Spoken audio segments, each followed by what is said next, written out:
Quadratic expressions and equations, additional mathematics 4037.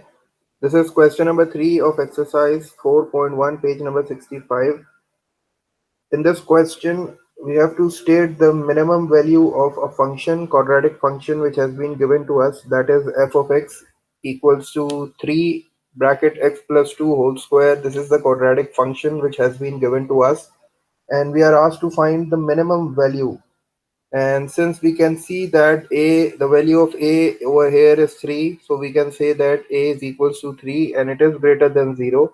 So we will be having a minimum point. We will be having a kappa parabola.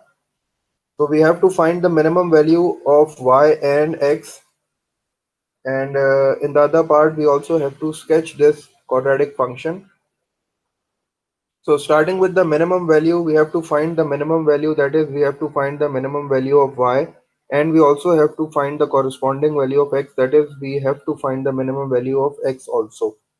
So since this quadratic function has been given to us in the vertex form, so we will write the original vertex form, that is a x minus h whole square plus k, and by comparing this original vertex form with the form which is given in the question, I can say that a is 3, that is a is greater than 0, that is a minimum will be formed, and minus h will be equals to plus 2, and the value of h will be equals to minus 2, and I know that there is no value of k over here, so I will write k equals to 0 because k is not present.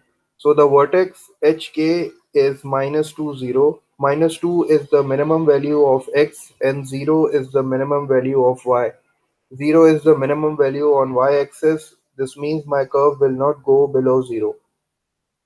So this is the minimum value of x and y, and I told you in the previous video, in that video we also find out how to calculate vertex. This is basically the vertex of this parabola, and the minimum value of y is 0, and the value of x is minus 2.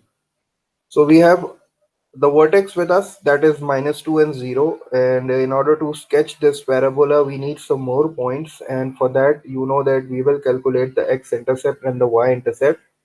One thing in the question is given that the values of x has been given to you, the domain. This is called the domain. These are the values which we can input in our function to get the values of y. The values which we input into the function is called a domain, and the values which we got as an answer is called the range. So the values of x has been given to us. One way is that you can calculate the value of y on these points. You can take x is equals to minus 3, you can take x is equals to minus 2, you can take x is equals to minus 1 and 0 as well. So you will be getting 4 points, and then you can plot your curve. But since we have discussed it before that we will only be calculating the y-intercept and the x-intercept. So this is basically the y-intercept. We know that y-intercept is on y-axis, so I will put x equals to 0 in my quadratic function. This is the quadratic function 3x plus 2 whole square, so I will just put the value of x equals to 0 in this function.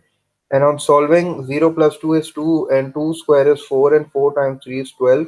So the y-intercept is basically 12. So the required point is 0 and 12. And since I have found the second point as well, so I will also find a third point, that is the x-intercept. And I know that the x-intercept is basically on the x-axis, so I will just put y equals to 0 in my original quadratic function, that is 3x plus 2 whole square.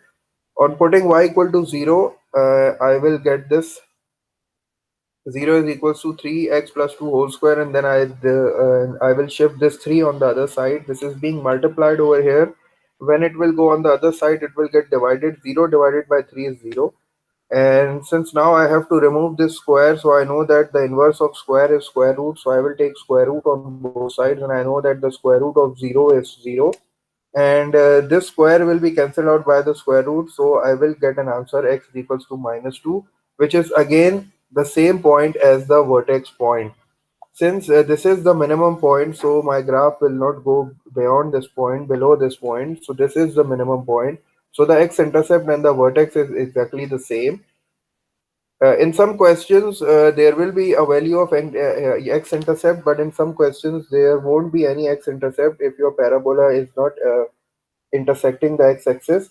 So it's better to calculate the y-intercept and x-intercept in order to sketch the curve. So now we have find out 3 points. We have 3 points, two are exactly same and one is different. So I will just be going with these 2 points. First, I will be plotting the vertex since the vertex is -2 and 0. And I know that x is negative on this side. So this is -2 and 0. So I will make a point over here. This is basically my vertex. And the second point, which is the y-intercept, is basically 0 and 12. 0 on the x-axis and 12 on the y-axis. Since it's a y-intercept, so it will be on the y-axis. So this is the point, 0 minus 12.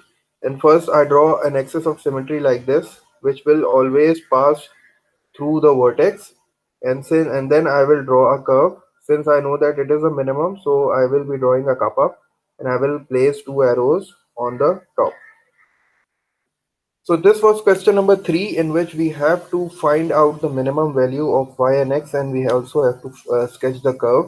Question number 2, you guys have done question number 2. Question number 2 is exactly just like that. In order to sketch, you need points, and we know that y-intercept and x-intercept are the best points, and plus the vertex. By getting 2 or 3 points, you can sketch your curve.